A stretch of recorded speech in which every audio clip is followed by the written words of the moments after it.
So you want to live in Thailand and you want to do it on a budget. Well, it's definitely possible.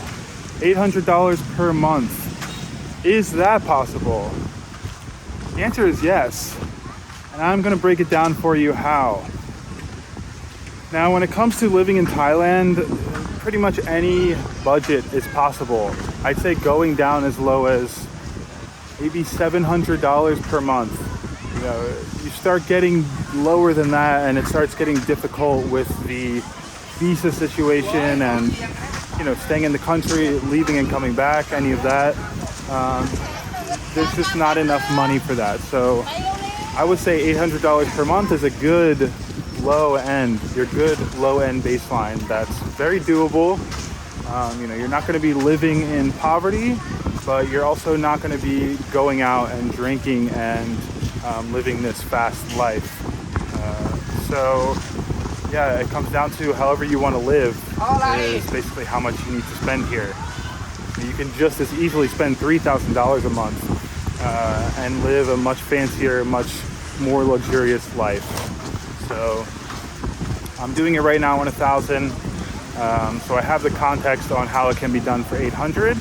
I just have a couple of necessities and things that I like in my life that, yeah, make me spend a little bit more. So it's already cheap.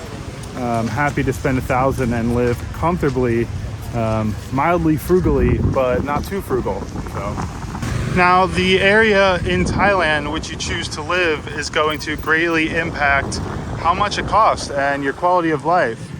If you choose to live here in Pattaya, Jomtien, you can get quite a good quality of life for a low amount of money. But if you really have your heart set on living in Bangkok, in a popular area, you're just not going to be able to make it work. So that's the first thing. I would say if you are on a budget, staying away from Bangkok, away from Phuket is probably a good move, and choosing something like Pattaya specifically, actually. You can also find places in Chiang Mai at a good rate, so that's another budget spot that's an option. I would say look into Chiang Mai and Pattaya / Jomtien if you are coming here on a budget or you want to live here long term on a budget. Probably the most important part of the equation is going to be your accommodation, right? Which happens to not even be the most expensive thing here. You'll end up spending more on food per month than you spend on your accommodation. It's just how it goes. So I'm going to use a baseline of 6,000 baht or $180 as our accommodation rate. What we pay for a monthly one-bedroom condo. I uploaded a video actually, $180 condo tour, ballin' on a budget Pattaya tour. If you want to see the Arcadia Continental building, but there are other condos in a similar range, you know, at a similar economy budget level, but still quite nice. So yeah, we'll say $180. And after that, let's just move right into the food, because for me, that's where I budget a lot of that money. I go through phases of cooking every day and phases of cooking not at all, eating out all of my meals. I'd say either one that I choose, I can do it for $10 per day. So, yeah, by the way, I'm gonna do all this in dollars. Sorry, I'm not gonna do it all in baht. Since most of my audience is US, UK, Australia, Canada, to make it easy for now, I'm just going to do it in US dollars. So sorry, anybody who wanted it in baht, but you can just easily convert it online. So yeah, food per day, 10 US dollars. Now this one can be done cheaper for sure. You know, you'll hear people telling you that you can eat here on 3 US dollars a day in the long term, and I just don't think that that is very sustainable, both for the sake of varying up what you're eating a bit.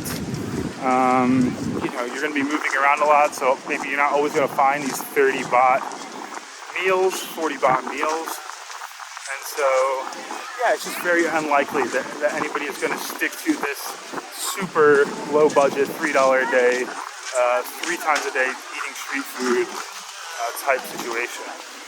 If I'm even eating street food 3 times a day, I would budget a minimum of $5 per day for that. That can be done. That's very doable. Now, I'd say budgeting $10 a day is a better option. Gives you more wiggle room to eat more, choose some variants, some different things. You just never know. You don't want to lock yourself in budget-wise too much with the food, I think, and it could really affect your happiness. You know, if you're the type of person who doesn't really care what you eat, some people will think that they're this way until they try living here and eating the same Thai food every single day, like the same budget Thai food, and they are not too happy. It's not sustainable. People find this. And if you can cook some of your meals, it's not necessarily going to make it any cheaper. It's actually going to raise the price a bit. It's just more for health conscious people, like to cook for the most part. And so, when I cook 3 meals a day, I'm eating pretty keto, carnivore. So I'm having a lot of pork, a lot of chicken. Beef is more expensive, so I'm avoiding it at the moment. If I'm cooking 3 meals a day, I can manage to spend $10 a day, even eating 1.5 kilos of meat in the day. Just pork and chicken are pretty cheap. Chicken is very cheap. Pork is pretty cheap. And so, you'll get a kilo of minced pork for 150 baht, so less than $5. So, you could eat 2 kilos of pork in a day and you spend $10. It's not too expensive, right? So, food budget, $10 a day, $300 a month. So, food budget, $300. Accommodation, $180. We're at $480. So, it is a nice feeling to be under $500 a month after accommodation and food.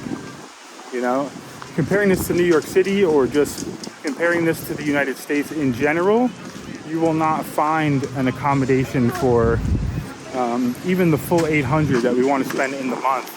There are no accommodations for that price. Maybe certain small towns in the US, you can find stuff like this. Surely you can. But it's not going to be an area you probably are very excited to live in. And there's going to be a reason it's that cheap, with very little economy or infrastructure or people around or whatever it is. So to be living in like a fairly prime area and paying this kind of price, you have to think about it that way. Similarly, if you want to go to a really rural spot in Thailand that is pretty underdeveloped and no tourists there and excuse me, all of that. Similarly, as I'm talking about in the US, you would also pay much less and you would pay such a low rate. You could get these kind of places for $60 to $100 a month if you really wanted to go out there location wise, and that's totally possible too, and really buckle down. But that's not what I want to do right now. That's not how I want to live. And so I like a good mix of Western culture, Western food, and some tourism and local culture happening as well. Okay, we're at $480. I think the next most important thing is going to be like visas, staying in the country, visa runs. So options are relatively limited. If you are retired, if you're 50 plus, the retirement visa is definitely the best move and will allow you to stay here. For me, that's not an option. I'm 32 years old. And so the best option for me, if I'm not going to be moving around and I want to base myself here, is an education visa. So a visa that is for taking Thai language courses. Now there's two different ways you can do it. The one route is that you actually take the classes, you actually go to class, and you do it as if you were really enrolled in school, and you would really be enrolled in school. And this can actually be cheaper than the second option, which is going through an agent who will set it up so you don't need to go to school. It's just technical on paper. You are enrolled in a Thai language school, but you're not even going, right? It's just, you just have this piece of paper and you're legal in the country.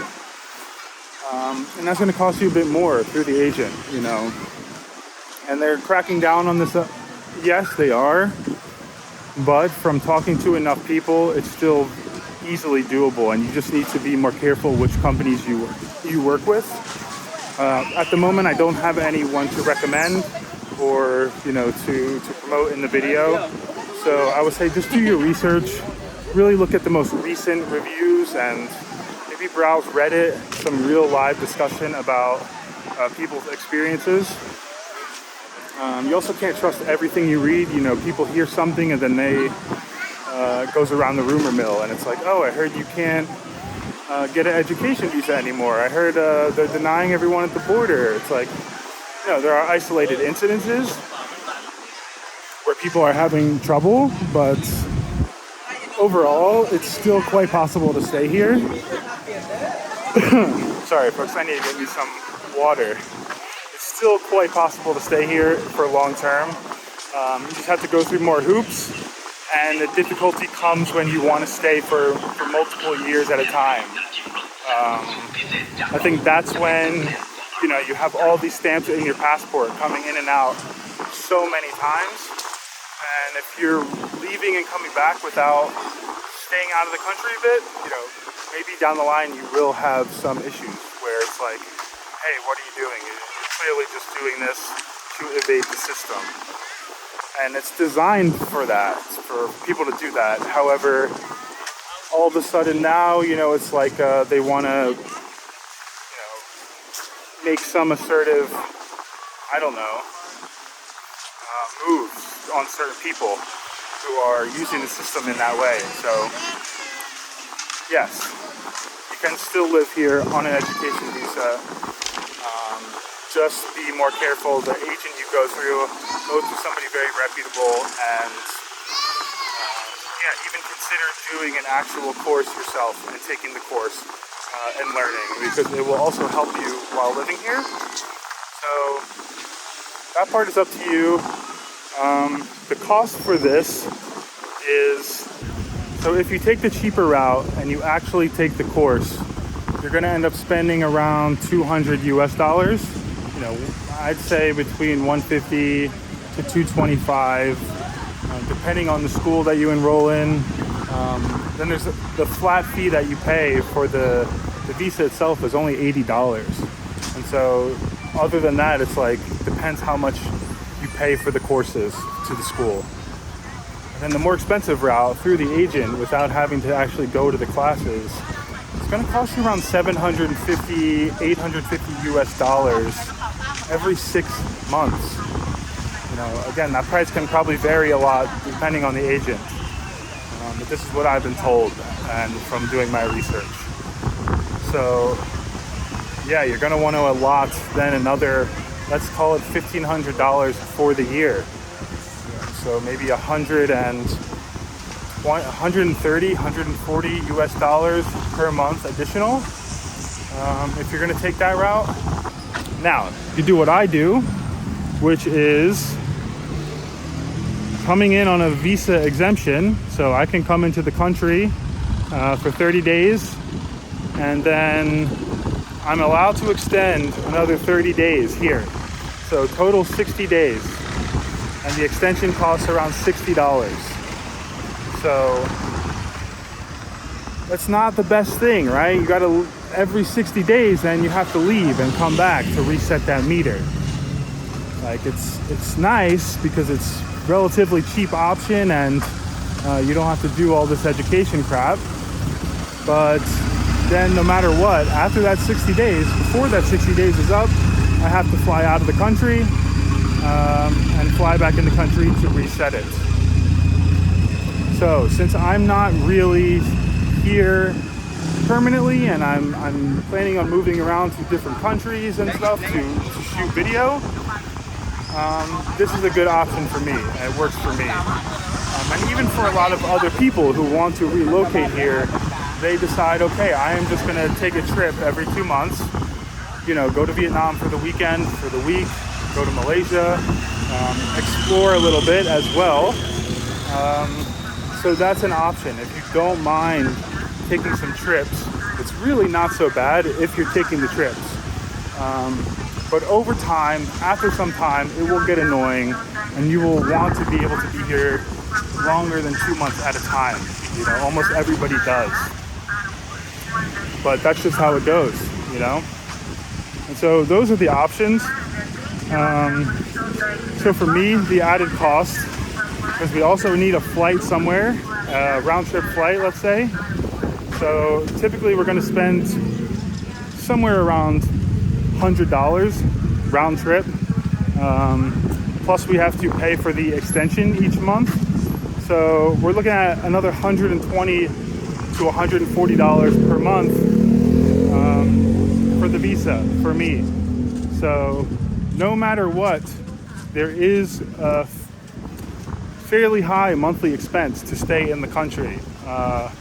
But you know, all included for what you pay here for the quality of life, you just factor that in, still worth it, right? And so it makes it not that bad in the end. Yeah, so we'll do $140 per month. That's our average for the visa. So we're at $480, right? Now, $620. That leaves us $180 left in our monthly budget. Now, of course, we have other expenditures, and some more than I, because I don't drink alcohol, I don't smoke cigarettes. I do smoke weed, and so for me, that's on the budget. In Pattaya, there is a place called Sky High that sells 100 baht grams, you know, less than $3 US. So one of those per day, you know, you're spending around $80 US a month. That's a real fair weed budget. So for me, I'm gonna factor that in, and let's say for you that can be booze, that can be cigarettes. So $80 a month, miscellaneous vices and pleasure. So now we have $100 left in the budget. So other small expenses like shampoo, soap, miscellaneous goods, living supplies. We'll throw $50 a month on there too. Now with $50 a month left, you're not gonna get a motorbike for that price. So I would say it would be used on transportation, you know, bot buses, grab taxis, stuff like that. Now, if you wanted to shift a little bit of your miscellaneous budget and even, you know, shift some of your food budget, you could definitely get a bike. You know, you can get a budget bike in the $60 to $80 a month range. So wouldn't need much more. So you just shift a few dollars of your budgets around. And I think you could do it even with having a motorbike here on $800 a month. There's not really any other expenses. You know, if you're on a budget like this, like of course you can have shopping, and of course there's other things you can spend money on. But if you're trying to live on $800 a month, you're probably fine with not going out shopping and living an extravagant life by any means. And if you're not, well, you have to get used to it, because that's what living on $800 a month is. And you wouldn't be able to have the quality of life you have here anywhere else for that money. It's just true. I mean, maybe, sure, a few other places out there in Southeast Asia, there are cheap spots, you know, which are similar. But for the most part, if you start going to a spot which is significantly cheaper, you know, the quality of life often goes down. So Thailand is a good middle ground between things are getting a little pricey and quality of life is high. I don't believe it's gotten expensive. It's just more expensive than it was during the pandemic. Just same as everywhere else, right? And we all got used to those pandemic prices. A lot of us even started to come to Thailand during the pandemic. And so that's kind of our barometer for how much things cost. That's the bar.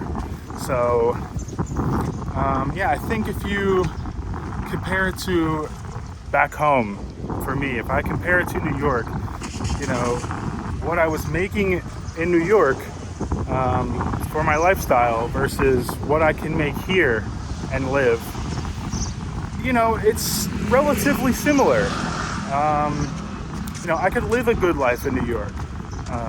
It's just everything's expensive. Yeah, I make a lot of money though. But guess what? I'm also working much more. So if I was working the same amount here as I worked in New York, doing the same thing, then I could live a better quality of life here. It's just how it is, So in conclusion, I would say 800 is definitely sufficient. If you're able to come over here with that money as a baseline and grow it from there, you will be really good. Or if you just want to come for 3 months, 2 months, and you have a strict budget of 800 for those months, you can definitely make it work. Of course, this is outside of your flights. Getting here, that's separate, right?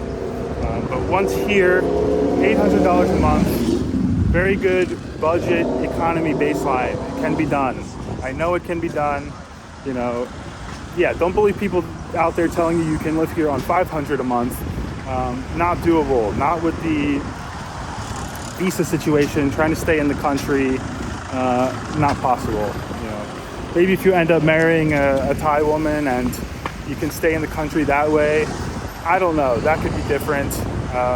Take some of the costs down a bit, but no. 500, no. 800, no problem.